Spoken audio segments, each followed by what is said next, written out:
కనబడలేదా గోదారి తల్లి కడుపు కోత, వినబడలేదా గోదారి నీళ్ల రక్తఘోష,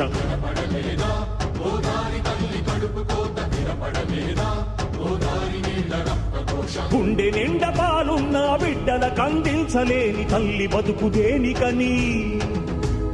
నీళ్లు నింపె నీళ్లున్న సముద్రాన పడిపోయే శాపం తనకెందుకని, బరువై దయ కరువై తను వెలియై ఇక బలియై, ఉప్పు సాగరాలలోకి వెళ్ళలేక వెళ్ళలేక వెక్కి వెక్కి